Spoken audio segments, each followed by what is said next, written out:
Ce salaryman fut invoqué dans un autre monde pour le sauver, mais il se retrouva avec une compétence minable, épicerie.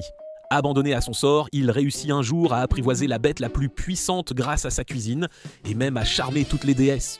Tout commence quand des héros sont tirés d'un autre monde et une princesse les accueille dès leur arrivée. Leurs pouvoirs sont vérifiés et chacun reçoit des capacités uniques et spectaculaires, comme un style d'épée sacrée ou la maîtrise complète de la magie élémentaire. Ensuite, nous faisons la connaissance de Makuta. Quand vient son tour d'être évalué, on lui annonce que sa compétence unique est une chose étrange nommée épicerie en ligne. Makuta se fige en l'entendant. Il trouve ce pouvoir absolument inutile. Il demande s'il a autre chose en plus et reçoit la réponse qu'il redoutait. C'est sa seule compétence spéciale, il se sent anéanti, ne comprenant pas pourquoi tous les autres ont eu des talents surpuissants et démesurés, et pas lui. Malgré tout, on lui dit qu'il doit quand même se présenter devant le roi. Les héros sont conduits en audience auprès du souverain qui leur explique la situation. Leur royaume est attaqué par le roi démon. Ils demandent l'aide des héros invoqués. Les 3 plus courageux se portent volontaires immédiatement. Makuta, cependant, se regarde avec réalisme et décide qu'il n'a pas l'étoffe d'un héros. Il pense qu'il ne ferait que ralentir les autres, dit qu'il veut juste une vie normale et tranquille et choisit de se retirer. On le laisse partir et on lui donne même 20 pièces d'or avant qu'il ne s'en aille. En ville, les gens commencent à fixer Makoto car ses vêtements semblent étranges dans ce monde, alors il achète vite une autre tenue pour se fondre dans la masse. Il passe du temps à se promener pour apprendre les bases de cet endroit et finit par réserver une chambre dans une auberge. Il est soulagé de ne pas s'être engagé comme héros. Le roi dans son palais lui semblait presque trop riche et ostentatoire, ce qui lui paraissait louche, alors il décide qu'il devrait quitter ce royaume le plus tôt possible. Makuta vérifie son statut et remarque qu'il a stockage d'objets et évaluation. Il tente d'activer épicerie en ligne, mais rien ne se passe. Curieux de savoir comment cela fonctionne, il touche la compétence et une page apparaît comme une véritable interface de magasin en ligne. Il teste en commandant de l'eau et de la nourriture. Quand il essaie de payer, une invite lui demande de l'argent et il réalise qu'il peut littéralement déposer ses pièces dans l'écran pour régler la facture. Après avoir confirmé l'achat, un colis apparaît instantanément avec les articles à l'intérieur. Makoto ne peut s'empêcher de sourire, sa compétence est en fait utile. Il apprend aussi quelques faits de base sur l'argent. Une pièce d'or vaut environ 100 et les 20 pièces d'or qu'il a reçues suffisent à une famille pour vivre pendant 3 mois. Le lendemain matin, il trouve un transport qui quitte le royaume. Pendant le voyage, il discute avec un marchand et apprend que le stockage d'objets est considéré comme super rare. Environ 1 personne sur 1000 le possède.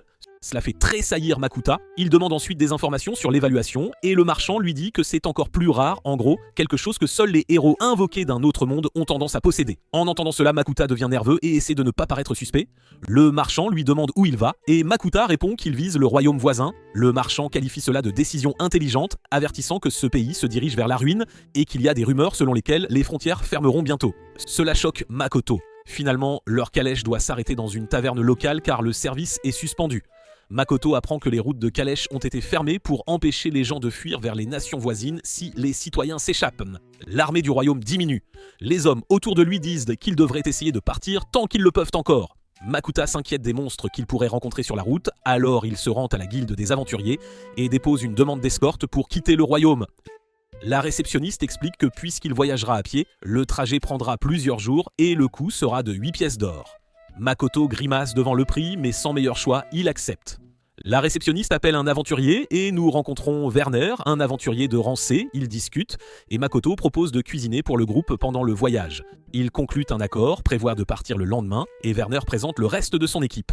Vincent l'épéiste, Rita l'éclaireuse, Ramohan le mage et Fanka la guérisseuse. Ils partent et font bientôt leur première pause.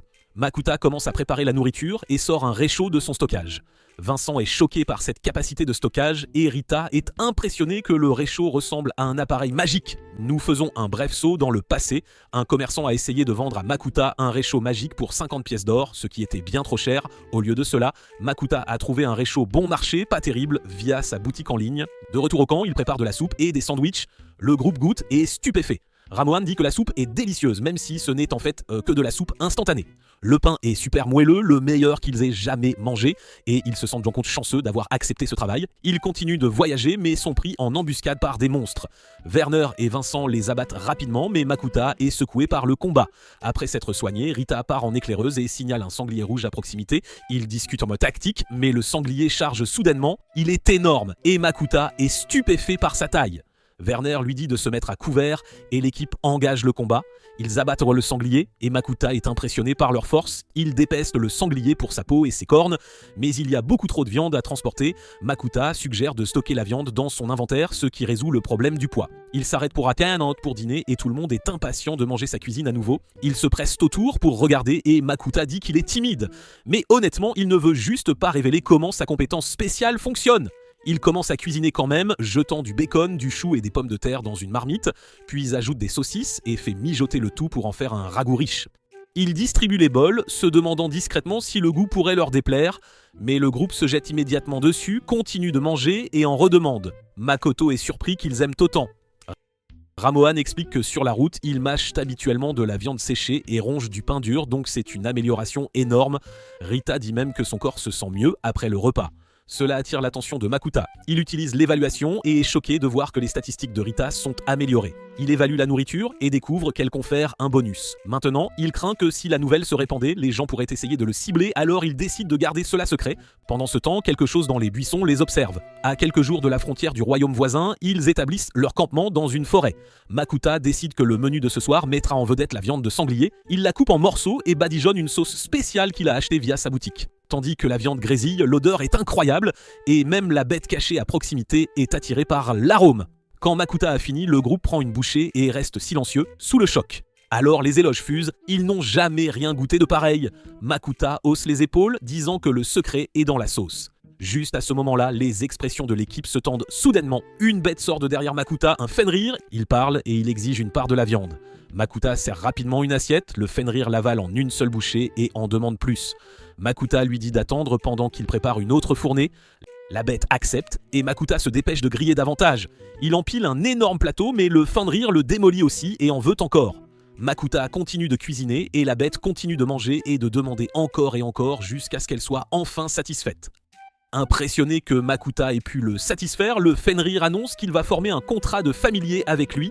Makuta pense que c'est une idée terrible et essaie de refuser, mais la bête le fixe d'un regard féroce qui dit qu'il n'y a pas vraiment le choix. Ses compagnons l'encouragent à accepter, alors il cède, bien que très à contre-cœur. La tête de la bête, lui, et le contrat les lie tous les deux. Le Fenrir dit alors à Makoto qu'il est désormais responsable de lui, y compris de 3 repas par jour. Makoto est stupéfait de ce à quoi il vient de s'engager. Dans le cadre du processus de contrat, la bête lui ordonne de lui donner un nom. Makuta passe en revue quelques noms de chiens courants, mais le Fenrir n'est pas impressionné. Puisque c'est un puissant Fenrir, Makuta suggère le nom court Fel. La bête l'entend, hoche la tête et accepte. Tandis que l'équipe continue de marcher, les gens gardent leur distance et Werner commence à s'inquiéter. Il pourrait ne pas du tout passer la frontière. Rita évoque une vieille légende selon laquelle un Fenrir a autrefois anéanti un pays entier et Fanka insiste que ce n'était pas juste une rumeur, c'est vraiment arrivé. Cela rend Makuta encore plus anxieux, mais Fel dit froidement qu'il écrasera quiconque tentera quoi que ce soit contre eux. Au lieu de les calmer, cette phrase ne fait que rendre tout le monde plus nerveux. Il s'arrête pour le déjeuner et quand Makuta commence à s'installer pour cuisiner, il réalise que toute sa viande a disparu. Fel exige de la viande immédiatement, Makoto lui dit qu'il a beaucoup trop mangé et qu'il devrait chasser sa propre nourriture. Fel accepte sans discuter et disparaît dans la forêt, ce qui laisse le reste du groupe stupéfait que Makuta puisse déjà commander un monstre comme lui. Fel revient rapidement avec un oiseau de roche. Werner est choqué, c'est un monstre de rambée qu'ils auraient normalement du mal à vaincre. Son bec et ses griffes sont précieux et Fel dit qu'ils peuvent garder les matériaux tant qu'il obtient toute la viande. Makuta cuisine l'oiseau de roche comme du poulet, ajoute de la sauce teriyaki pour le goût et sert les assiettes au groupe. Fel lorgne sa part, mais Makuta dit que puisque Fel mange tellement, il doit attendre que tout le monde soit servi. Fel attend réellement son tour. Quand vient enfin le moment, Makuta lui empile une énorme portion et Fel nettoie l'assiette, totalement satisfait. Après avoir mangé, ils atteignent la frontière du royaume de Venin. Les gardes sont en état d'alerte maximale. Werner dit aux autres que les soldats se préparent clairement pour Fel, puis demande au groupe d'attendre pendant qu'il va expliquer. Makuta se demande discrètement si cela va dégénérer et bientôt ils sont encerclés par les troupes. Le commandant n'aime pas l'idée de laisser entrer une créature qui pourrait raser une nation. Makuta dit rapidement à Fel de ne pas chercher les ennuis et Fel répond qu'il ne détruira que les gens qui les attaquent. Les soldats sont stupéfaits que la bête puisse parler et après un moment de tension, le commandant les autorise finalement à passer. Au poste de contrôle, tout le monde montre sa carte de guilde, sauf Makuta qui n'en a pas encore. Il doit donc payer un droit d'entrée. Une fois à l'intérieur, Werner le prévient que lorsque les gens apprendront qu'il a un familier légendaire, ils le pourchasseront. Makuta gémit. Il pensait avoir échappé à toute la politique, mais dit qu'il ne restera pas longtemps de toute façon.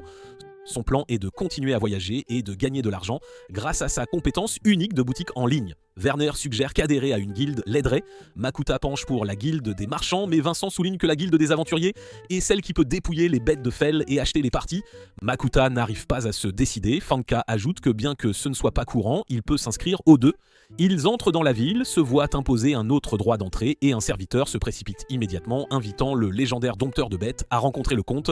Makuta ne veut rien savoir et essaie de refuser, mais l'homme ne lâche rien jusqu'à ce que Fell s'avance et le menace. Le serviteur s'enfuit, terrifié. Werner s'inquiète, il pourrait par-ci bien s'être fait un noble ennemi, mais Fell dit qu'il peut gérer tout ce qui leur sera lancé. Vincent commente qu'il faudrait un dragon pour affronter Fell de front. Makuta est stupéfait que des dragons existent même ici, et Fell confirme qu'un dragon est la seule chose qui lui corresponde vraiment, ajoutant qu'il en a combattu un il y a 400 ans. Werner termine les formalités du travail, obtient la signature de Makuta, et Makuta réalise qu'il peut comprendre la langue facilement. Il se dit que cela doit être une compétence liée au héros invoqué. Le groupe le remercie pour les excellents repas, puis ils se séparent. Makuta se dirige vers la guilde des marchands. Les gens essaient de l'éviter et quand il entre, tous les regards se posent sur Fell. Makuta demande à adhérer et la réceptionniste explique qu'il existe 5 rangs de marchands qui déterminent les frais et les taxes. Elle lui donne le rang de fer et lui remet sa carte de guilde. Plus tard, il découvre que les bêtes ne sont pas autorisées dans l'auberge, mais Fell ne se soucie que du dîner. Makuta commence à cuisiner de la viande, a soudainement envie de riz et prend un autre réchaud dans sa boutique.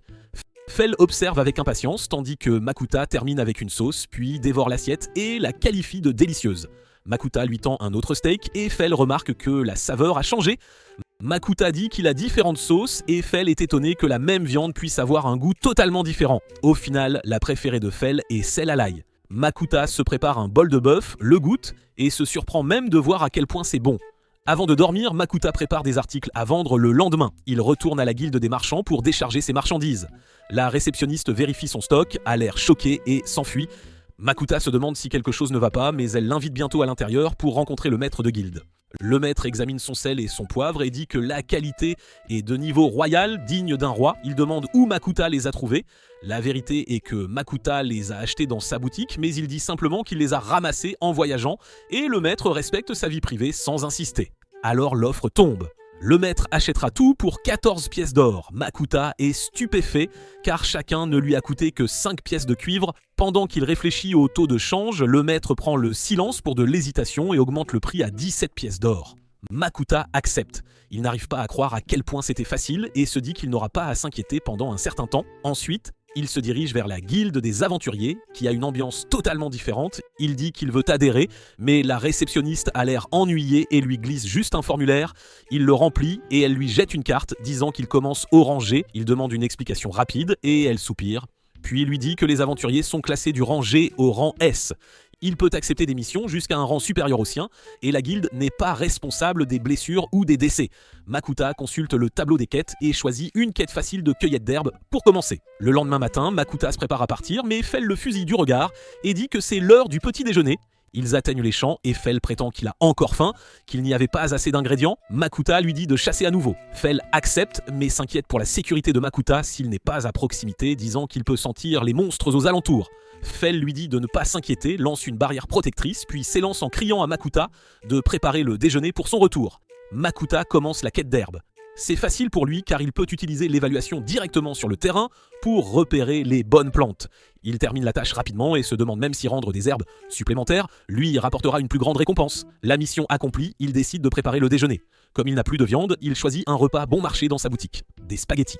Pendant qu'il cuisine, Fell revient avec un autre oiseau de roche disant qu'il a adoré le teriyaki de l'autre jour. Il a aussi chassé d'autres monstres, mais n'a pas pu tout transporter en une seule fois. Makuta dit qu'ils pourront récupérer le reste plus tard. Makuta termine les spaghettis, puis se souvient de la touche finale, le fromage parmesan. Fell trouve le plat bizarre, alors Makuta explique que c'est de la nourriture de son monde. Fell prend une bouchée et est agréablement surpris même s'il n'y a pas beaucoup de viande. Makuta lui dit d'essayer la poudre de fromage et Fell est stupéfait par la saveur. Il finit par faire un désordre, mettant de la sauce partout, tandis que Makuta rit de la scène.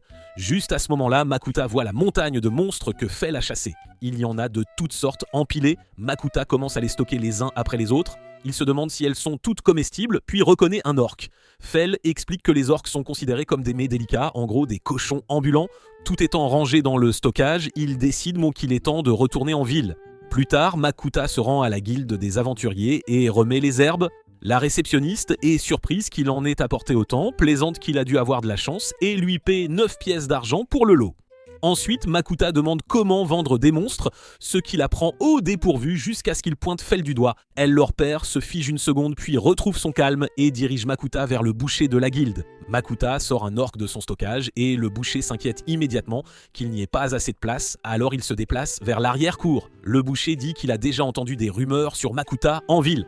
Quand Makuta décharge la pile de monstres, l'homme est stupéfait par la quantité impressionnante et choqué de voir qu'il y a même des bêtes de rang A mélangées. Makuta lui demande de tout dépouiller, disant qu'il vendra tous les matériaux mais veut garder la viande. Avec autant de cadavres, le boucher lui dit de revenir demain. Makuta demande au moins un monstre pour le dîner, alors le boucher nettoie un orque sur le champ. Makuta commence à cuisiner et nous apprenons que son stockage d'objets empêche la nourriture de se gâter. Il tranche la viande d'orque, l'enrobe de farine et la fait frire, puis termine avec la sauce restante du déjeuner. Fell s'assied et dit que l'orque est plus tendre que la viande de sanglier. Makuta avait été dégoûté par l'idée de manger de l'orque, mais après une bouchée, il est agréablement surpris, réalisant qu'il ne devrait pas juger avant d'essayer. Le lendemain matin, Makuta retourne chez le boucher. Une montagne de viande l'attend et l'homme lui remet 202 pièces d'or pour les matériaux.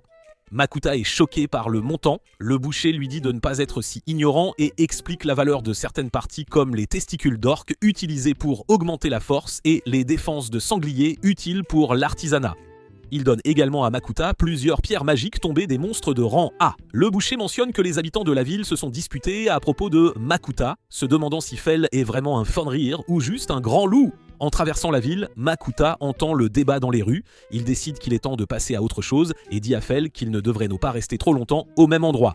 Fell ne s'en soucie pas, il dit juste qu'il a encore faim après avoir vu cette pile de viande. Il quitte la ville, trouve un lieu de campement et Makoto commence à préparer le dîner. Pour récompenser Fell de lui avoir fait gagner autant d'argent, il ouvre sa boutique et montre à Fell une sélection de viande de son monde. Fell bave pratiquement tellement que ça sonne comme de la pluie. Makuta commande une variété, grille un plateau mixte et Fell est époustouflé par les différentes deals, textures et saveurs qu'il n'a jamais expérimentées auparavant. Pour le plat principal, Makuta cuisine du bœuf wagyu noir japonais. Fell est déçu par la petite portion, mais la seconde où il y goûte, il est sans voix et Makuta explique que cela provient d'une vache spécialement élevée. Après le festin, Fell se sent tellement remonté qu'il prétend pouvoir abattre un dragon. Cela rend Makuta nerveux, alors il utilise l'évaluation sur Fell et voit une énorme augmentation de toutes ses statistiques. Enflammé, Fell décide d'aller chasser. Makuta s'inquiète d'être laissé seul, alors Fell lance une barrière autour de lui, assez forte, dit-il, pour bloquer le souffle d'un dragon, puis s'élance. Faisant confiance à la barrière, Makuta installe son lit et s'endort. Fell se déchaîne à travers la forêt. Il tranche un oiseau de roche en un seul coup, pulvérise un cerf géant avec la foudre et quand une chimère apparaît, il lâche un coup de foudre dévastateur qui déclenche une énorme explosion. À l'aube, Makuta se réveille et n'en croit pas ses yeux. Il y a 3 montagnes de monstres empilées autour de lui. Fell admet qu'il a peut-être un peu exagéré, mais se vante d'avoir battu la chimère en une seule attaque, même si elle lui donne normalement du fil à retordre. Voyant ce que le wagyu noir a fait au pouvoir de Fell, Makuta décide que le bœuf est désormais banni du menu. Pendant le déjeuner, Makuta demande si Fell utilise la magie quand il chasse. Fell dit qu'il est particulièrement doué avec la magie du vent car il est béni par la déesse du vent. C'est la première fois que Makuta voit clairement la magie et il se demande s'il peut l'apprendre aussi. Il vérifie ses stats, constate qu'il possède bien du pouvoir magique et demande à Fell de lui enseigner. Fell lui dit simplement d'y réfléchir un instant. Makoda interprète cela comme une invitation à l'imaginer, tente une boule de feu mais rien ne se produit, un moment plutôt gênant. Fell lui montre comment le mana circule à travers le corps et après quelques essais, Makoto fait enfin jaillir une minuscule boule de feu. Fell lui dit qu'il a besoin d'une véritable expérience et l'enjoint de combattre des monstres. Makoto s'inquiète de se blesser gravement, alors Fell s'agace, l'attrape et l'emporte sans ménagement. Ils découvrent un village de gobelins bien plus nombreux que ce que Makuta ne souhaiterait affronter. Le traitant de lâche, Fell hurle pour attirer l'attention de chaque gobelin des environs.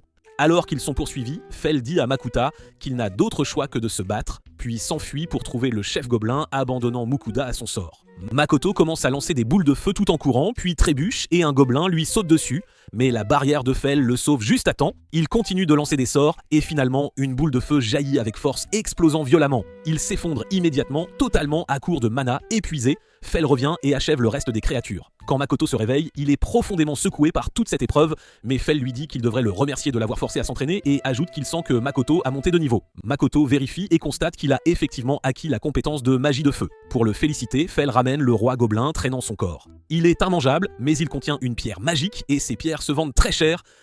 Fel dit qu'il mérite un autre festin, désirant particulièrement cette friandise en forme de bâton de marche, mais Makuta refuse catégoriquement. Étourdi par son faible mana, Makuta décide d'acheter le dîner au lieu de cuisiner un assortiment de pain sucré. Fel grogne qu'il désire de la viande, mais Makuta insiste sur le fait qu'il est épuisé, alors Fel se contente de pain à contre-cœur. C'est tout de même bon et il en demande même une deuxième portion. Makuta avertit que trop de sucreries pourrait lui causer des caries ou du diabète à la longue. Fel hausse les épaules, affirmant que c'est impossible pour lui. Grâce à la bénédiction de la déesse du vent, il est immunisé contre les maladies et problèmes similaires. Fel se vante d'être ainsi béni et Makuta marmonne que c'est injuste puisque Fel est déjà si incroyablement fort. Makuta supplie d'être béni lui aussi et quelque part la déesse semble observer la scène. Il y a de l'agitation dans la ville suivante alors que Mikuta arrive avec Fel. Pour calmer tout le monde, il montre sa carte de guilde immédiatement et dit que Fel est son grand loup familier. Fel essaie de les corriger, mais Mikuta joue le jeu avec l'appellation Grand Loup pour ne pas attirer davantage l'attention. Fel lui parle alors dans sa tête, agacé d'être appelé un grand loup. Un garde de la porte avertit Makoto qu'il sera tenu responsable de tout ce que Fel pourrait faire. Une fois à l'intérieur, Makoto dit qu'il devrait s'émoi se procurer une carte pour savoir réellement où il se dirige. Il entre dans une taverne pleine d'aventuriers bruyants et tapageurs et approche un groupe pour poser des questions. Il achète la table, une tournée de boissons et il se confie, discutant des royaumes voisins. Quand Makoto admet qu'il ne possède pas de carte, il lui en montre une qu'ils prétendent avoir été transmise par un vieil aventurier. Puisqu'ils l'ont déjà mémorisée, il propose de la vendre pour une pièce d'or. Mukuda paie et ils se séparent aussitôt. Dès que ces hommes partent, d'autres aventuriers ricanent et disent à Makuta qu'il s'est fait arnaquer, la même carte se vend à la guilde pour une pièce d'argent seulement. Fel le rassure, ils pourront récupérer cet argent et Makuta décide de se diriger vers l'est en direction de la mer. Fel, bien sûr, est bien plus excité par les fruits de mer qu'ils vont pouvoir manger. Pendant ce temps, la déesse du vent Ninlil observe Fel attentivement et devient curieuse de l'humain qui a passé un contrat avec lui. Voyant toutes les sucreries qu'il ne cesse de manger, elle désire ardemment y goûter aussi, mais elle sait qu'elle ne peut pas interférer directement dans leur monde. L'envie, cependant, devient si forte qu'elle la rend complètement folle. Fel sprint à travers la forêt avec Mukuda jusqu'à ce qu'il s'arrête soudainement. Il remarque qu'il est tout égratigné et Mukuda lui fait remarquer que c'est à cause de sa course si rapide à travers les arbres. Makoda demande s'ils ont atteint l'océan, mais Fel dit qu'il s'est arrêté à un lac parce qu'il a une envie irrésistible de poissons. Mukuda se demande comment ils vont attraper quoi que ce soit sans canne à pêche. Alors Fel électrocute le lac avec la foudre et un tas de poissons remontent à la surface. Makuta commence à les ramasser, trouve quelques truites et se demande si elles sont les mêmes que celles de la terre. Fel lui dit de prendre le poisson rose parce qu'il lui fait picoter la langue. La couleur semble suspecte, alors Makuta l'évalue et il s'avère qu'il est toxique. Il le rejette à l'eau et refuse de le cuisiner. Il ne mélangera pas de toxines à ses repas, c'est hors de question. Fel finit par céder. Mukuda allume un feu et achète quelques ingrédients nécessaires, tandis que Fel continue de le harceler pour qu'il achète de la viande. Lukuda continue de refuser obstinément. Heureusement, il se souvient d'une vidéo de cuisine qu'il a regardée autrefois. Il nettoie et vide le poisson, les brochettes, les sale, puis les met à griller. Il finit par préparer plusieurs plats à base de poisson, et quand il les goûte, tous deux sont époustouflés par la saveur exquise. Fel dévore tout, et Mukota ouvre même une bière pour accompagner ce délicieux repas. Il mange jusqu'à être complètement rassasié. Juste après, un slime bleu rebondit et surprend Mukuda. Fel dit de ne pas s'inquiéter, il est vraiment très faible. Mukuda le pique, il a l'impression de geler et le slime lui fait un high five joyeux. Il vérifie ses stats, il n'a que 3 jours et est d'un niveau extrêmement bas. Il hoche la tête comme s'il avait faim, mais Mukuda n'a plus aucune nourriture. Le slime mange une bouteille et Fel explique que les slimes peuvent même digérer les roches les plus dures. Il passe aux ordures et quand il attrape la poêle, Mukata l'arrête immédiatement. Pourtant, il est heureux qu'il puisse manger ses déchets et le slime semble ravi de ses éloges. Il le caresse et Fel dit qu'il vient tout juste de devenir son familier.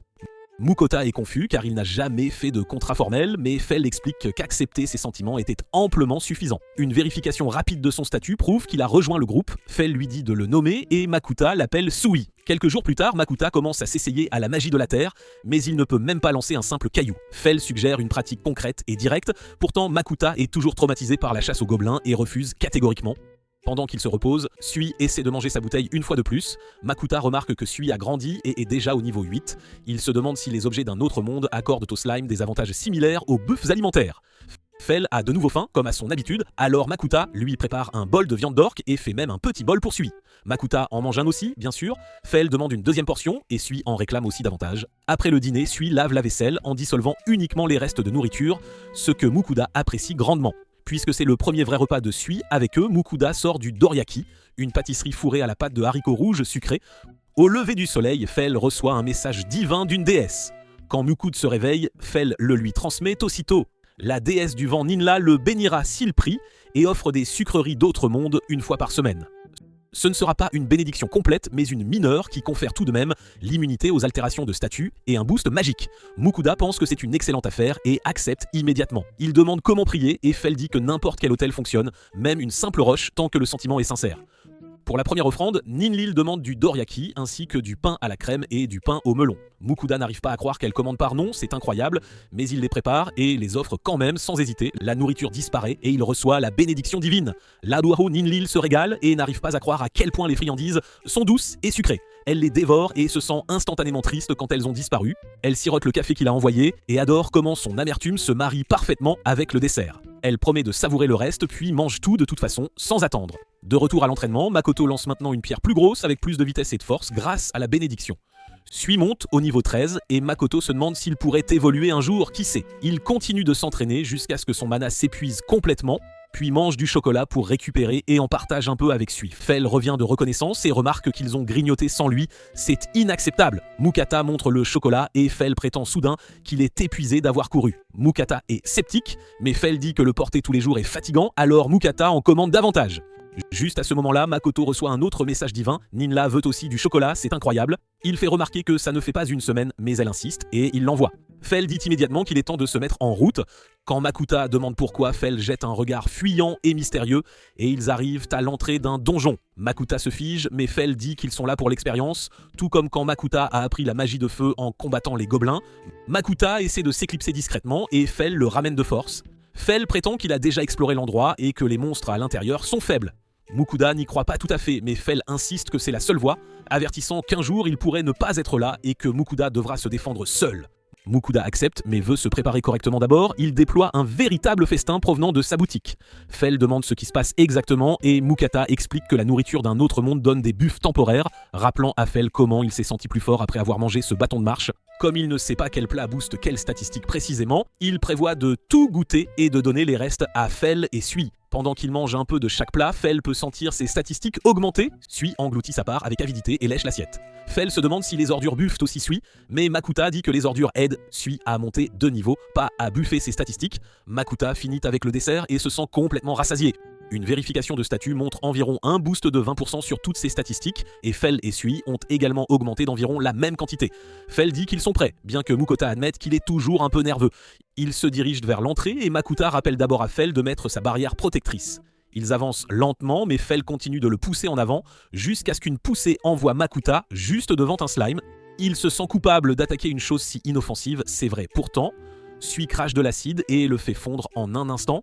Fel loue le coup net et dit même que Sui pourrait être vraiment spécial. Plus de slime arrivent en titubant, Mukuda tire une balle de pierre et Sui achève l'autre. Fel avertit que les prochains ennemis sont des lapins à cornes.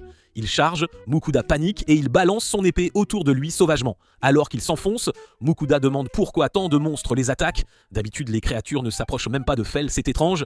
Fel explique que les donjons ne fonctionnent pas comme l'extérieur ici. Les monstres attaquent de quoi qu'il arrive, c'est la règle. À l'étage suivant, il rencontre des kobolds. Makuta utilise à nouveau la balle de pierre et les abat tous les deux. Il se sent fier, mais Fel dit qu'il a encore énormément à apprendre, ce qui motive Makuta à s'améliorer encore et encore. Ils atteignent le dernier étage, Fel s'attend à environ une dizaine de kobolds, mais la pièce en contient bien plus, c'est une surprise. Mukota veut abandonner et Fel le ramène de force. Fel insiste qu'avec Sui, Mukota peut les éliminer tous. Makuta n'y croit absolument pas. Bien que Sui soit prêt à y aller, Fel le pousse dans la pièce sans ménagement. Chaque kobold se tourne vers lui et Makuta se fige alors qu'il se précipite sur lui. Seule la barrière de Fel encaisse le coup. Sui crache de l'acide et Makuta commence à lancer de la magie de terre en abattant plusieurs d'entre eux. Plus de kobolds s'approchent, alors ils tirent des pierres des deux mains. Sans relâche, travaillant avec Sui, ils éliminent la plupart de la meute. Le reste essaie de fuir, mais une explosion les repousse violemment alors que le roi kobold apparaît. Terrifié, Makuta esquive à peine le premier coup du roi. Il lance des balles de pierre, mais elles rebondissent simplement sur le roi. Il redouble d'efforts, tirant des deux mains, et cela égratigne à peine le boss, c'est frustrant. Fel avertit que sa barrière pourrait ne pas tenir si Makuta prend un coup direct et lui dit d'éviter absolument tout. Le roi prépare un autre coup, alors Makuta se ressaisit et tire une grosse explosion de pierre qui s'écrase sur sa tête. Il chancelle, blessé mais se relève aussitôt. Mukuda essaie de lancer un sort, puis réalise que son mana est complètement vide. Le roi frappe, la barrière de Fel s'illumine et le sauve. Fel admet nonchalamment qu'il a menti plus tôt, sa barrière ne se briserait pas d'une chose si faible. Pendant que le roi se débat contre le bouclier, Sui saute, crache de l'acide et l'achève. Le boss se dissout en une substance visqueuse, Sui commence à briller et Mukuda s'évanouit. Fel le porte hors du donjon pendant que Sui s'inquiète pour lui. Fel remarque que Sui peut parler maintenant et dit qu'ils peuvent discuter jusqu'à ce que Makuta se réveille. Quand Makuta se réveille, il panique, puis réalise qu'il est dehors. Sui le réconforte et commence à parler, ce qui choque profondément Makuta. Sui dit qu'après avoir battu le roi, il a soudainement pu parler, c'est incroyable. Il appelle Mukuda maître, ce qui le rend encore plus mignon à ses yeux. Mukuda vérifie le statut de Sui, il a monté de niveau et a pris balle acide. En se vérifiant, Mukuda voit 4 niveaux gagnés et possède maintenant la magie de la terre comme compétence officielle. Fel revient et Makuta lui demande où il est allé. Fel dit que Mukata était absent un moment, il a eu faim et il est allé chercher de la nourriture, mais il préfère toujours la cuisine de Mukata, alors il demande un repas en récompense de l'avoir aidé à apprendre la magie de la terre. Makuta est agacé par le mensonge de la barrière, mais Fel soutient que c'était juste pour le pousser à se dépasser. Makuta cède et cuisine, il mélange des œufs avec des restes d'oiseaux de roche dans un plat savoureux. Fel l'inhale, étonné de la façon dont les œufs fonctionnent bien, et Sui aussi trouve ça délicieux. Après avoir mangé, Mukuda demande si Fel et Sui ont discuté ensemble. Sui dit joyeusement qu'il a beaucoup discuté avec oncle Fel pendant que Mukuda dormait. Mukuda éclate de rire. Fel se fâche et dit à Sui de ne plus utiliser ce nom. Mukota continue de le taquiner, comparé à Sui, âgé de seulement 2 semaines. Fel est totalement un oncle, c'est évident. Sui refuse d'arrêter, Fel crie, Sui commence à pleurer, Makuta traite Fel de méchant et Fel finit par abandonner et permet à Sui de garder le surnom d'oncle. Sur la route à nouveau, Fel dit qu'ils traverseront le territoire des Orthros et des Griffons. Les humains évitent généralement ces zones, mais Fel insiste pour passer directement. Makuta est choqué et s'inquiète d'être attaqué par ces créatures. Il demande pourquoi il ne les dissuade pas, et Fel dit que ces créatures ne sont aucune menace pour lui. Mukota essaie de le convaincre de faire demi-tour, mais Fel dit qu'ils sont déjà à l'intérieur des terres des Orthros. Des grognements résonnent des bois, une meute de loups à 2 têtes d'Orthros approche. Fel libère son intimidation et la plupart de la meute recule, effrayée. Un loup plus jeune et imprudent refuse de céder. Fel dit à Makuta de se cacher avec Sui. Makuta se cache rapidement dans un buisson, Fel donne un avertissement à la bête. Elle bondit sans réfléchir et Fel contre avec une seule technique, la tranchant en un seul coup net. Les autres paniquent et fuient. Makuta demande ce qu'était ce mouvement impressionnant. Fel explique que c'est une compétence qu'il a inventée il y a 600 ans, c'est dire. Il a l'air très satisfait de lui-même et ça se voit, et Makuta se demande s'il pourrait un jour l'apprendre. Il admet que c'est peu probable, il n'a pas de griffes, puis complimente la balle acide de Fel. Oups! C'est la compétence de Sui et il l'ousuit, laissant Fel jaloux et un peu vexé. Au camp, Makuta reste sur ses gardes, mais Fel dit que les Orthros devraient avoir appris leur leçon. Fel est concentré sur le dîner, tandis que Makuta continue de vérifier sa barrière protectrice. Sui crie qu'il a faim et Makuta se précipite, promettant de lui cuisiner quelque chose de vraiment bon. Fel remarque à quel point Makuta les traite différemment tous les deux, c'est flagrant. Avant de cuisiner, Mukuda demande combien de temps prendra la traversée de la forêt. Fel dit qu'ils sont à mi-chemin avec encore 3 semaines de voyage à parcourir, ce qui fait craindre à Mukuda de manquer de viande. C'est une préoccupation. Il décide de cuisiner du serpent noir. Il a entendu dire que ça a le goût de poulet, alors il le prépare de cette façon. Il commande les ingrédients, retire la viande des os avec soin, remarque qu'elle est maigre comme du blanc de poulet et la coupe en morceaux. Il la marine avec du sucre et du saké, mélange une sauce chili de ses articles de garde-manger spéciaux, puis fait frire tout ensemble. Il hésite à le goûter, l'imagine comme du poulet et le trouve finalement délicieux.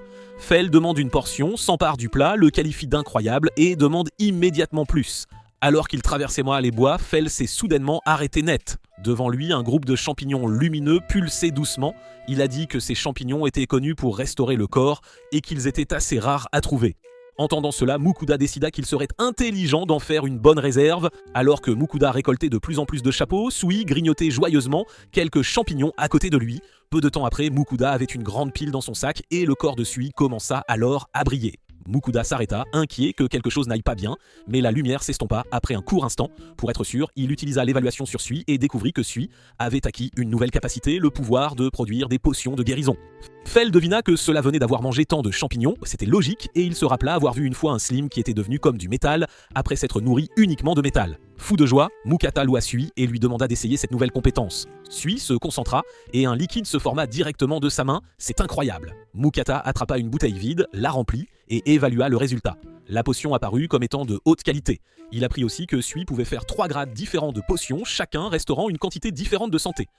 Fel, qui était là depuis très longtemps, dit qu'il n'avait jamais vu un slime capable de fabriquer des potions de guérison, donc Sui devait être vraiment spécial. Sui rebondit joyeusement et Makuta continua de le louer pour sa nouvelle compétence. Ils continuèrent leur chemin jusqu'à entrer dans le territoire des Griffons. Le Griffon descendit du ciel en piqué et atterrit devant eux. Mukuda se figea, terrifié, mais la créature montra du respect et parla même. Il demanda à Fel une faveur, il voulait défier Fel afin d'être reconnu comme le chef de sa volée. Fel accepta mais avertit qu'il ne serait pas du tout doux. Mukuta se cacha et envoya un message à Fel lui demandant de ne pas tuer le griffon. Le duel commença aussitôt. Fel se précipita et frappa le griffon d'un coup de pied puissant. Le griffon tira une pluie de plumes, remplissant l'air de poussière. Il tenta de poursuivre l'attaque, mais Fel déchaîna la magie du vent, créant une tornade massive qui déchira les défenses de l'oiseau. Makuta cria que c'était assez et Fel annula immédiatement le sort. Makuta courut vers le griffon et vit qu'il était gravement blessé. Alors il appela Sui et inonda les blessures d'une potion de guérison. Le griffon récupéra mais semblait honteux d'avoir perdu ce combat. Makoto lui dit de regarder attentivement, il y avait en fait un peu de dégâts sur Fel aussi, c'est vrai. Fel admit à contre-cœur que c'était la vérité, le griffon poussa un cri, sa volée se rassembla et ils l'acceptèrent comme leur chef. En remerciement, le griffon offrit à Makuta une de ses plumes et promit que ses descendants ne l'attaqueraient jamais. La volée s'envola et le groupe campa pour la nuit. Fel, toujours excité par le match, demanda beaucoup de viande, disant que le combat avait drainé toute son énergie. Makuta fit remarquer que Fel mangeait déjà beaucoup tous les jours, mais il cuisina quand même ce qu'il leur restait, principalement de la viande d'orque, et Fel et Sui nettoyèrent leurs assiettes. Makuta hésita au début, se souvenant à quoi ressemblent les orques, c'est vrai, mais se rappela que la viande était essentiellement du porc. Et finalement, ils ont apprécié le dîner ensemble, dans la bonne humeur. Après avoir mangé, Fel demanda si Makoda avait fait ses offrandes hebdomadaires à Ninlim, et il s'avéra que Makoda avait complètement oublié. Fel le réprimanda sévèrement et Makoto pria finalement. Finalement, ils traversèrent de la forêt et se dirigèrent vers le royaume de Leonard. Makoto dit qu'il devait se rendre rapidement à la guilde car il n'avait plus de viande. Cela rendit Fel particulièrement anxieux. Pendant qu'ils cherchèrent la route, ils aperçurent une caravane au loin. Fel sentit des bandits les attaquer, c'était évident. Makota promit à Fel un dîner spécial s'il allait les aider. Motivé par la promesse, Fel s'élança en avant à toute vitesse. Au chariot, les défenseurs luttèrent pour tenir bon. Fel arriva, poussa un rugissement tonitruant qui figea tout le monde et ordonna aux bandits de se rendre. Ils laissèrent tomber leurs armes, terrifiés.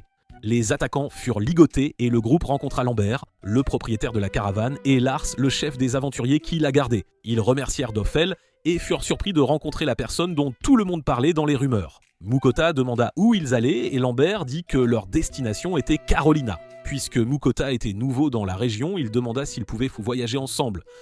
Lambert dit qu'il se sentirait plus en sécurité avec eux à proximité et les invita à rejoindre l'escorte. Alors qu'ils avançaient au long de la route, les gardes chuchotaient pour savoir si Fel était un fin de rire ou un grand loup. Makuta fut très surpris. Ces rumeurs s'étaient répandues si loin, c'est incroyable, mais il apprit que les guildes envoyaient des mises à jour par des outils de téléportation magiques. Tout le monde semblait concentré sur Fel, mais Makuta s'inquiétait de révéler qu'il était un héros invoqué, surtout à cause du stockage d'objets et de sa compétence de boutique. Il a aussi noté l'intérêt des nobles pour Fel, espérant qu'aucun incident ne surviendrait dans ce nouveau royaume.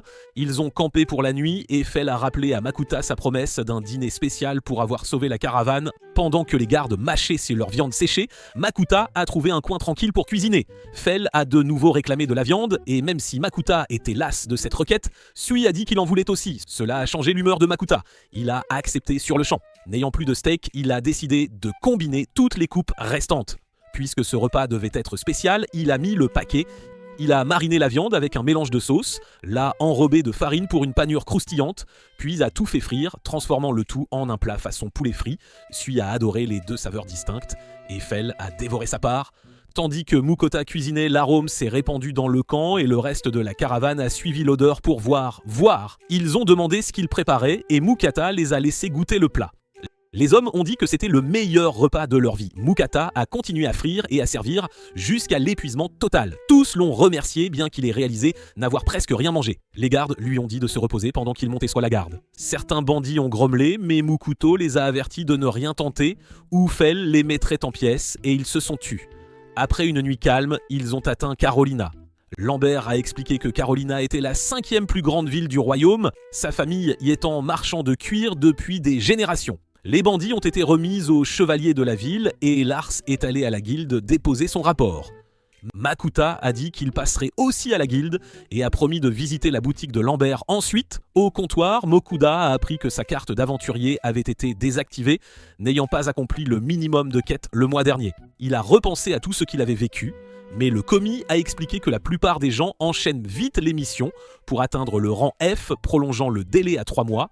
Mukuda s'est réinscrit et a mentionné avoir un second familier. Il a montré Sui, mais la réceptionniste n'a pas semblé impressionnée et des aventuriers voisins ont ri. Mukuda a ignoré les ricanements et s'est dirigé vers le boucher de la guilde. En chemin, il a croisé Lars et son équipe. Makuta a dit vouloir vendre certaines bêtes abattues par Fel et Lars a demandé à voir. Quand Makuta a révélé le butin, le groupe a été stupéfait, certains monstres étant des espèces jamais vues auparavant. Le boucher était ravi de manipuler de tels matériaux de première qualité, se vantant d'être le meilleur pour disséquer les monstres. Il s'est mis au travail sur le serpent rouge, notant que sa viande était une chose que les gens ordinaires goûtaient rarement. Mukota et Fell ont tous deux imaginé le délice. Puis Lars a demandé quelle viande ils avaient mangé la nuit précédente. Mukota a dit que c'était un mélange. Oiseaux de roche, cerfs géants et orques. Le groupe s'est excusé aussitôt, n'ayant pas réalisé la qualité du dîner. Mukuda a dit que c'était bon, puisqu'il en avait en abondance. Lars, bien connu en ville, a dit à Mukuda de le contacter s'il avait besoin de quoi que ce soit. Cette nuit-là, Mukuda a réservé une chambre à l'auberge et s'est enfin allongé pour se reposer. En fixant le plafond, il a décidé de viser le rang F, surtout, pour continuer à utiliser le boucher de la guilde sans souci. Il doute encore que la vie d'aventurier soit pour lui quand il entend soudain la voix de Ninmul. Elle lui dit qu'il a plus important à faire et qu'elle attend patiemment. Comprenant l'allusion, Makuta ouvre sa boutique, parcourt les sucreries et choisit un assortiment de gelées et de pudding. Il les offre à Ninlo, la remerciant comme il se doit pour sa bénédiction. Tandis que la déesse se régale du pudding, elle est émerveillée par sa texture tremblotante et en savourant, la friandise semble aussi attirer l'attention des autres déesses. Le lendemain matin, Makuta se rend à la guilde et consulte le tableau des quêtes. Chaque quête liste des points par difficulté. La cueillette d'herbe vaut 1 point, la chasse aux gobelins en rapporte 3. Il lui faut 100 points pour atteindre le rang suivant. Fell veut la mission gobelin pour monter en rang plus vite, mais Makuta refuse, encore secoué par le dernier combat. Fell dit vouloir atteindre l'océan rapidement pour manger des fruits de mer. Il en rêve depuis leur repas de poisson. Fell demande l'avis de Sui et suggère que Sui pourrait combattre les gobelins. Sui s'enthousiasme. Makuta tente de les orienter vers la mission d'herbe plus sûre, mais Sui dit pouvoir déjà fabriquer ses propres médicaments et préférer se battre. Makuta cède finalement et accepte la quête de subjugation des gobelins. Ils entrent dans la forêt avec pour objectif de vaincre 3 gobelins. Ils trouvent un groupe aussitôt et Tsui les élimine avec des balles acides. Pour preuve, Makuta doit retirer les oreilles droites des gobelins. Il peine à le faire et Fell trouve cela étrange, soulignant que Makuta cuisine des monstres tout le temps. Makuta soutient que ce n'est pas du tout la même chose. Ces plaintes finissent par attirer une nuée de gobelins. Tsui s'en charge, pulvérisant de l'acide en larges jets et les abattant vite. Il localise le camp des gobelins, mais Makuta dit qu'ils en ont déjà fait assez pour la quête. Tsui supplie de continuer, Mikuta se détend un instant et Fell le traîne. Au final, ils éliminent tous les gobelins et Tsui dit s'être éclaté. Fell dit à Mikuta de ramasser les oreilles, Mikuta essaie de refuser mais Fell le tire. Et après ce travail macabre, Makuta est laissé avec de sérieux dommages émotionnels. Maintenant, il s'inquiète des corps. Il ne veut pas attirer de monstres ou, pire, déclencher la formation d'un nouveau donjon. Fell suggère de les brûler, mais Mukuda craint de provoquer un incendie de forêt. Il demande à Sui de dissoudre les cadavres. Sui commence à trembler, devient énorme et Makuta réalise que Sui vient de débloquer une compétence de changement de taille. Sui tremble à nouveau et se divise en plusieurs corps plus petits. Soudain, une armée entière de Slim dévore le tas. Makoto demande à Fell s'il a déjà vu ça, même Fell semble étonné. Sui termine le travail et Makoto se demande à quel point Sui va devenir plus fort. De retour à la guilde, les gens sont choqués par le nombre de gobelins éliminés. Mukata est convoqué pour rencontrer le maître de guilde et il commence à s'inquiéter. Ils sont présentés à Willem qui confirme qu'ils ont éliminé toute la colonie de gobelins. Mukata l'admet et Willem loue la force de Fell. Puis il explique la vraie raison de leur convocation. Un message est arrivé du palais royal. Il stipule que le groupe de Mukuda peut vivre librement dans le pays, mais le royaume souhaite compter sur eux en cas d'urgence. Mukuda célèbre sa liberté des agendas nobles, tandis que Willem ajoute qu'une bête légendaire dans la nation est un grand moyen de dissuasion pour les États voisins. Apprenant que Makuda veut augmenter son rang, Willem utilise son autorité pour le promouvoir au rang C sur le champ. Makuda est stupéfait. Willem explique que c'est un problème si le maître de Fell est classé trop bas. En échange de cette promotion rapide, Willem a des requêtes, mais Mukuda ne veut pas de travail de routine et essaie de décliner. Willem clarifie. Il veut l'aide de Fell pour les missions de rang A et S. Fell dit avec confiance pouvoir gérer n'importe quelle mission et Willem est soulagé car aucun autre aventurier ne peut normalement prendre ses tâches.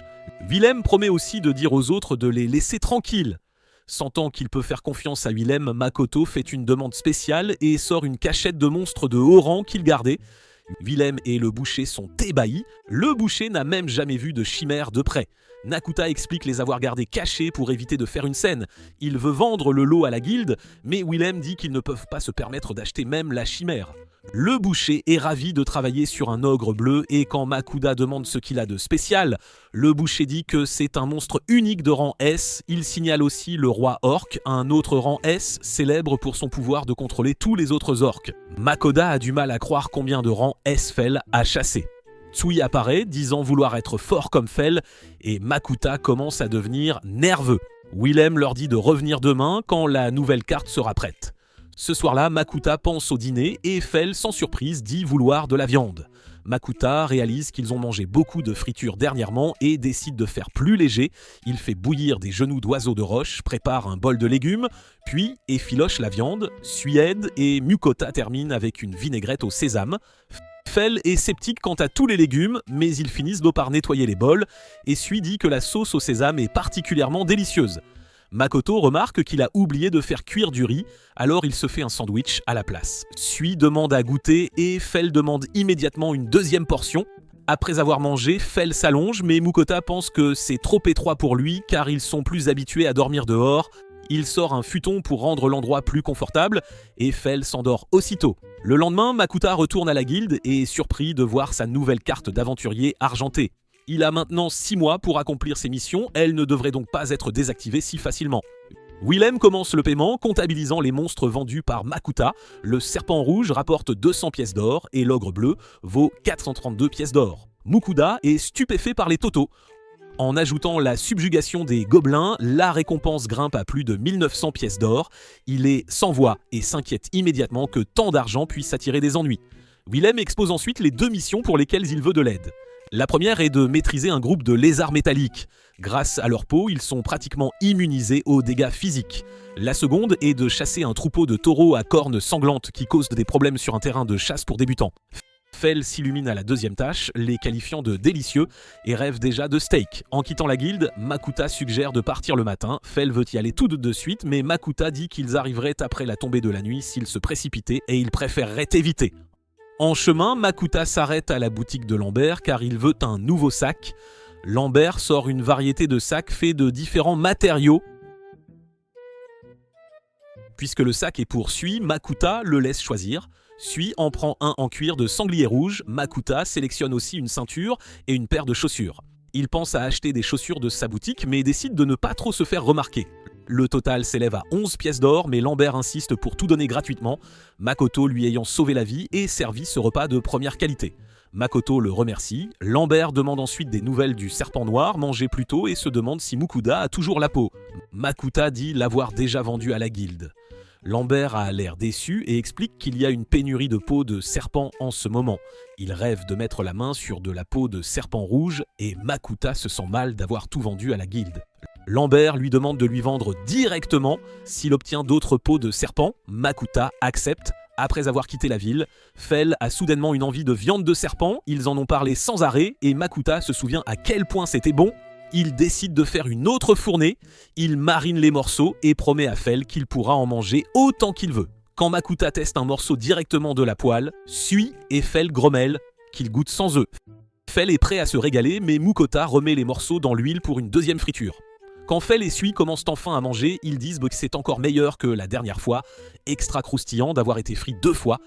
Ils mangent jusqu'à être repus. Mukota continue de cuisiner et Fell gémit qu'il ne peut plus rien avaler. Makoto dit que c'est bon, cette prochaine fournée est pour lui et il en stockera une partie pour grignoter plus tard. Il se détend avec une bière pendant que Fell et Sui se couchent. Makoto repense à leur voyage et se sent chanceux d'avoir trouvé de tels compagnons. Le lendemain matin, Makoto et Fell se dirigent vers les montagnes où des lézards ont été signalés.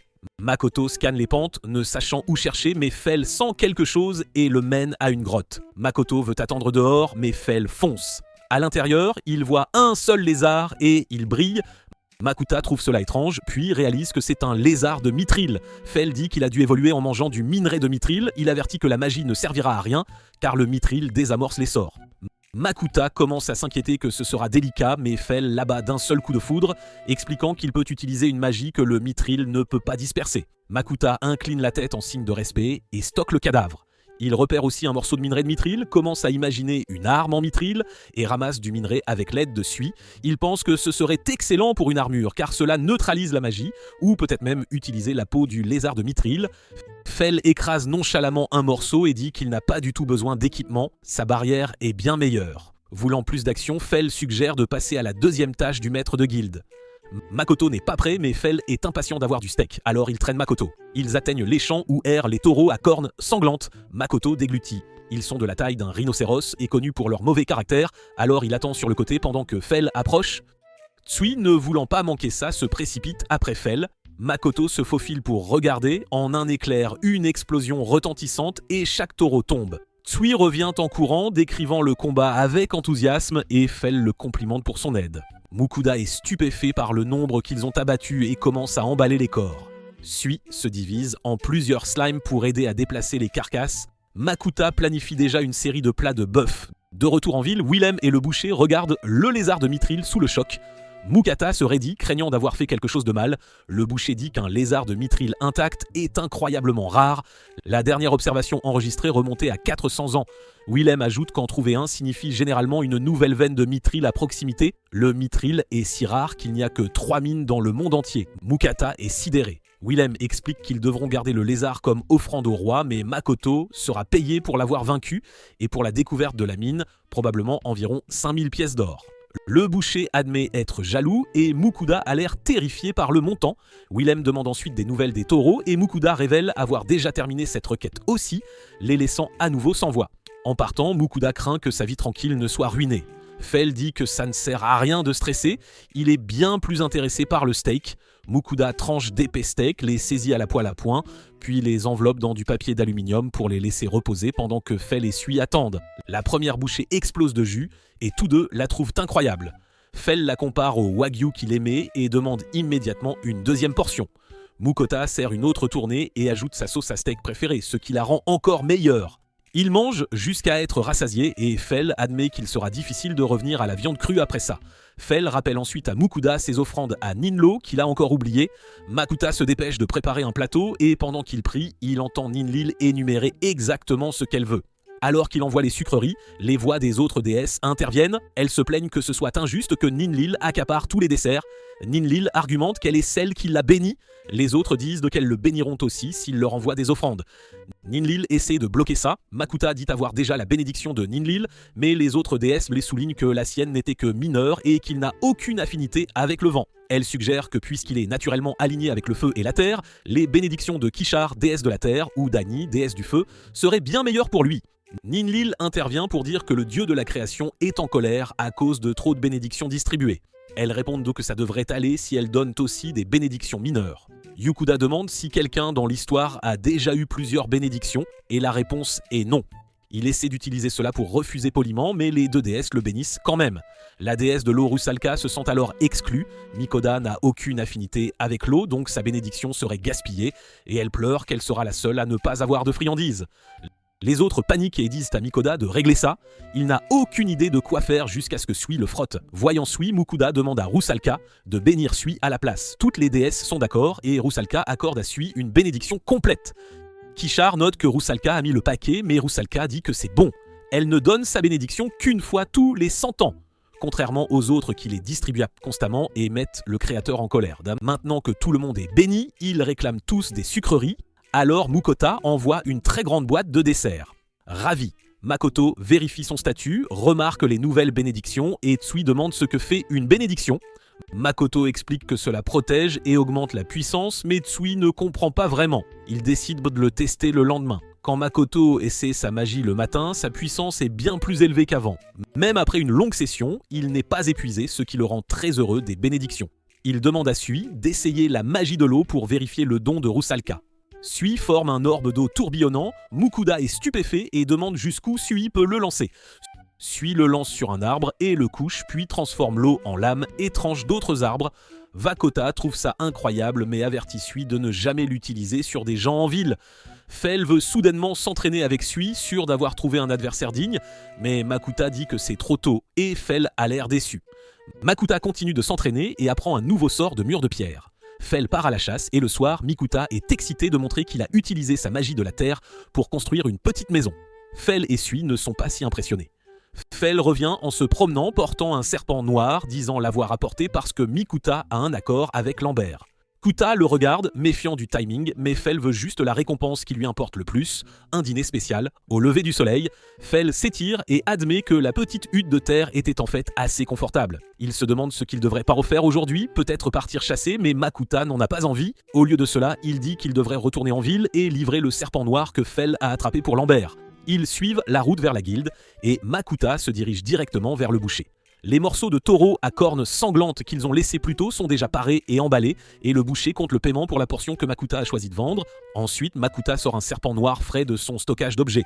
Le boucher cligne des yeux, un autre si vite, et dit être surpris qu'ils aient iné trouvé un deuxième serpent si facilement. Makuta lui demande de préparer celui-là aussi. Juste à ce moment-là, Sui apparaît, gazouillant pour demander si c'est l'heure du déjeuner. Makuta commence à installer les ustensiles de cuisine et Fel demande pourquoi il a l'air si excité de cuisiner. Souriant, Makuta dévoile un nouveau gadget, un hachoir à viande qu'il a acheté. Avec ça, il peut transformer leur carcasse en viande hachée quand il veut. Il met du taureau dans le hachoir et de pâle brun s'enroule dans un bol.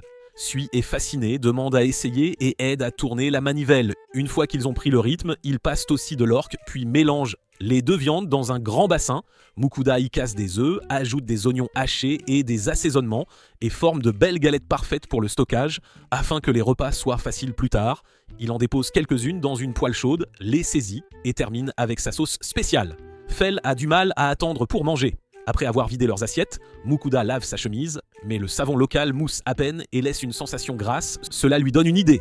Il peut vendre du vrai savon de sa boutique, plus du shampoing et de l'après-shampoing. Il achète un lot, puis transvase tout dans des bouteilles simples pour que rien n'ait l'air étrangement d'un autre monde. Pendant que Sui barbote dans une baignoire, Makuta réalise qu'il n'a pas pris un vrai bain depuis une éternité et un bain à sa taille. Il rend visite à Lambert, qui est surpris et impressionné de voir la peau du serpent noir. Makuta explique qu'il est aussi un marchand et veut un avis honnête sur la vente de ses produits. Lambert ouvre une bouteille, inhale et dit que le savon sent bon.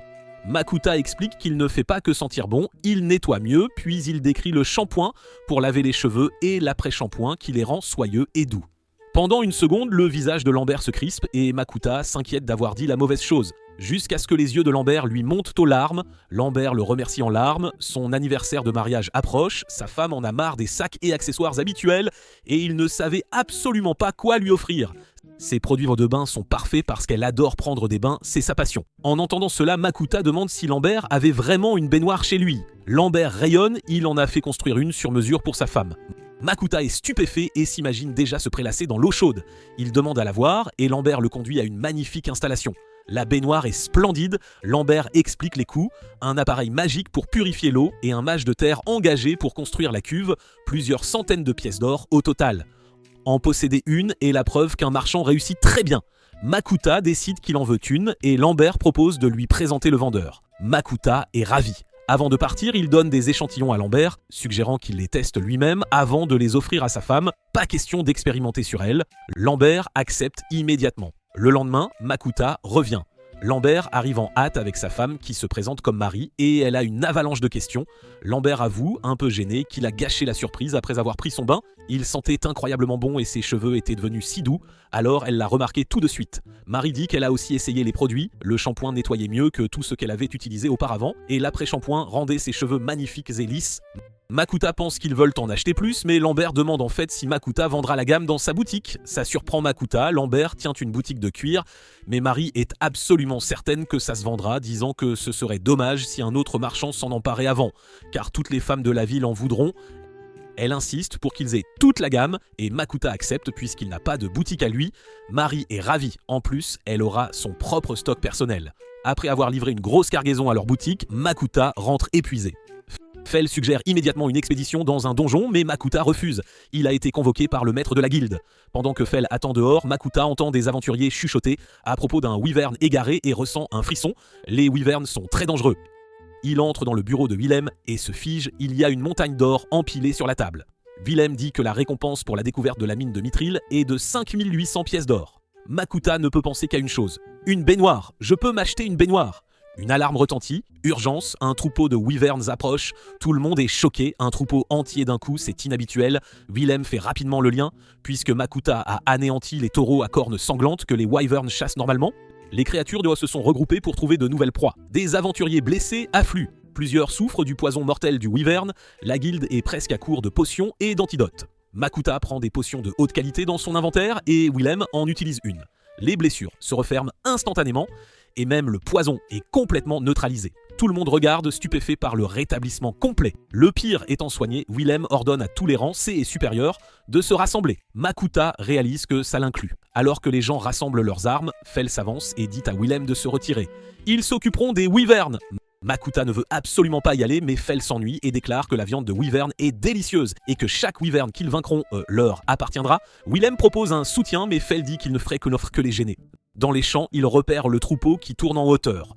La vue donne la nausée à Makuta, mais Fell dit que c'est l'occasion parfaite d'apprendre à Sui à combattre les créatures volantes. Fell et Sui avancent ensemble, esquivant les coups de griffes et les crachats de venin. Fell crie des conseils par-dessus le vent, vise la tête quand tu peux, mais les ailes sont plus grandes et plus faciles à atteindre. Sui tente un tir à la tête, rate de peu, mais touche quand même une aile, le wyvern tombe en spirale et Fell l'achève proprement. Ils continuent ainsi, Fell crée des ouvertures, Sui tire et les wyverns s'écrasent au sol. Makuta se cache derrière des rochers, le cœur battant, et pense que Sui commence à agir de plus en plus comme Fell, toujours prêt à se battre. Soudain, un wyvern se détache et fonce droit sur Makuta. La barrière de Fell s'active et bloque l'impact. Alors qu'il fait demi-tour pour une deuxième passe, Sui s'élance comme une balle rebondissante et repousse la bête. Fell fonce et là-bas. Un par un, les wyverns tombent jusqu'à ce que le champ soit silencieux. Le troupeau est vaincu. Juste à ce moment-là, l'estomac de Fell gargouille. Makuta installe un réchaud et sort des galettes de viande hachées qu'il avait préparées plus tôt. Fell grogne, ils mangent encore la même chose. Makuta sourit, trempe chaque galette dans de l'œuf battu, les enrobe de chapelure et les fait frire jusqu'à obtenir une croûte dorée. Ce petit ajustement transforme complètement le plat. Maintenant, ce sont des escalopes, croustillantes à l'extérieur et juteuses à l'intérieur.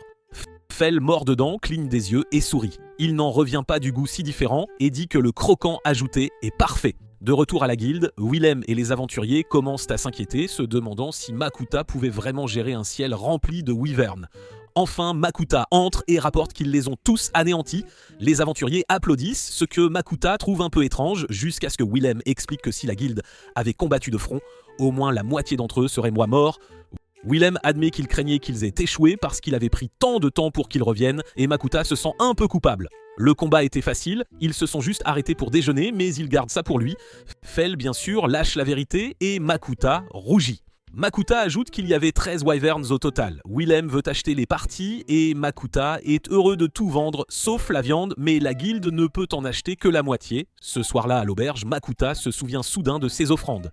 Un message divin d'Annie crépite. « Dépêche-toi !» Makuta répond qu'il est sur le point de les envoyer, mais alors Ninlol lui glisse une note privée. Puisqu'elle l'a béni en premier, elle veut plus de sucreries que les autres. Kisharl demande discrètement du shampoing et des produits capillaires de la gamme qu'il vend.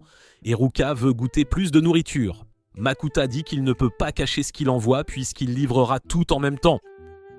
Agni se fâche, les autres ont essayé de la contourner et se joint à eux, exigeant de l'alcool. Makuta ne peut qu'accepter toutes les demandes. Le lendemain, Makuta et Fell attirent encore plus l'attention après le nettoyage des wyverns. Makuta se glisse dans un magasin de bain spécialisé et déambule, émerveillé, regardant les rangées de baignoires. Le vendeur explique qu'elles commencent autour de 300 pièces d'or, avec des plus chères, faites de matériaux différents qui ajoutent des effets spéciaux.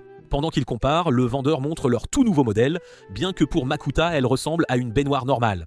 Il finit par choisir la baignoire verte sur le champ. Le vendeur est stupéfait, la plupart des gens ont besoin de temps pour décider et de financement pour payer, puis demande un plan de paiement. Makuta montre simplement l'argent liquide. Quand le vendeur demande où livrer, Makuta dit de ne pas s'inquiéter, il la mettra directement dans son inventaire. Il repart fou de joie, dit à Fell qu'il devrait quitter la ville car tout le monde les regarde après les wyverns et ils trouvent un endroit tranquille en dehors des murs. Fell part chasser, Makuta délimite un rectangle sur le sol et, utilisant un mur de pierre, construit une cour privée. Il pose la baignoire et demande à Sui de la remplir. Une fois qu'elle est pleine, Makuta lance une boule de feu prudente pour chauffer l'eau. Il se frotte furieusement, puis s'immerge avec Sui et se détend enfin. Après le bain, il décide de cuisiner de la viande de wyvern. Fell avait juré que c'était délicieux. Il la coupe en fines tranches, prépare une sauce riche et concocte un bol de bœuf de wyvern spécial. Quand Fell n'est toujours pas revenu, Makuta prépare un ragoût avec le temps supplémentaire. Il achète des ingrédients, hache tout, saisit la viande jusqu'à ce qu'elle soit dorée, ajoute des légumes, de l'eau et un filet de vin rouge, incorpore de la sauce pour plus de saveur et laisse mijoter. Sui annonce que Fell est de retour et un lézard de la taille d'un dinosaure entre dans le camp. Makuta sursaute. Fell explique nonchalamment que le combat contre les Wyverns était ennuyeux, alors il est parti chasser et a fini par combattre un dragon de terre. Makuta n'arrive pas à croire qu'un vrai dragon soit là, étendu. Il panique, ne sachant pas quoi en faire, mais Fell dit que ce sera délicieux. Makuta lui rappelle que certains monstres super rares ne peuvent pas être vendus de manière réaliste. Un dragon entre sûrement dans cette catégorie. Fell insiste que ça en vaut la peine pour le goût. Makuta dit que c'est toujours un problème, alors Fell suggère de demander à la guilde de le revendre. Makuta admet que ça pourrait marcher. Fell remarque ensuite le ragoût et s'enthousiasme, mais Makuta l'arrête, il est sale du combat. Fell a l'air offensé. Makuta dit « Le bain d'abord ». Fell est choqué par l'idée. Makuta sort des outils de toilettage de son inventaire et Fell grommelle qu'il n'est pas un chien. Makuta démêle doucement les nœuds, puis commence à éclabousser de l'eau. Fell tressaille, le nie et détourne le regard. Les éclaboussures le chatouillent. Alors Makuta se demande si Sui devrait utiliser la magie de l'eau, mais l'eau normale de Sui ne serait pas chaude. Eureka! Il transforme Sui en pomme de douche et y fait passer de l'eau chaude. Fell est complètement trempé et Makuta applique le shampoing. Fell commence même à apprécier jusqu'à ce que Makuta dise qu'il est temps de lui laver le visage. Fell déteste cette idée mais accepte, un Fenrir légendaire ne peut pas avoir l'air effrayé. Une fois qu'ils ont fini, Makuta cherche une serviette, mais Fell se secoue simplement pour se sécher. Ensemble, le feu et le vent de Fell créent une brise chaude pour finir le travail. Makuta dit qu'il a l'air superbe et Fell déclare que c'est l'heure du dîner.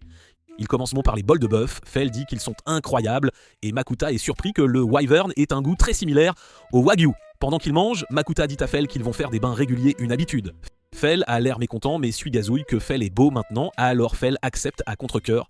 Puis il goûte le ragoût de wyvern. Fell n'en revient pas de la qualité et s'enthousiasme pour ce que Makuta cuisinera ensuite. De retour à la guilde, Willem dit qu'il est impossible de revendre le dragon normalement. Le boucher refuse d'y toucher, chaque partie est trop précieuse et il ne veut pas prendre de risques. Fell dit qu'il veut juste la viande mais Makuta explique que ce n'est pas si simple. Willem réfléchit un instant et dit que ça pourrait être faisable s'il contacte un certain expert en dragon. Il désigne une autre ville, Fell s'anime, c'est près de la mer et il rêve immédiatement de krakens et d'autres monstres marins. Willem et le boucher rient de l'idée, mais ils savent tous les deux que c'est exactement ce que Fell va tenter. Makuta dit au revoir à tous ceux qu'ils ont rencontrés et le groupe part vers sa prochaine aventure. Et c'est ici que cette vidéo se termine. Regardez la vidéo suivante et je reviendrai avec une nouvelle.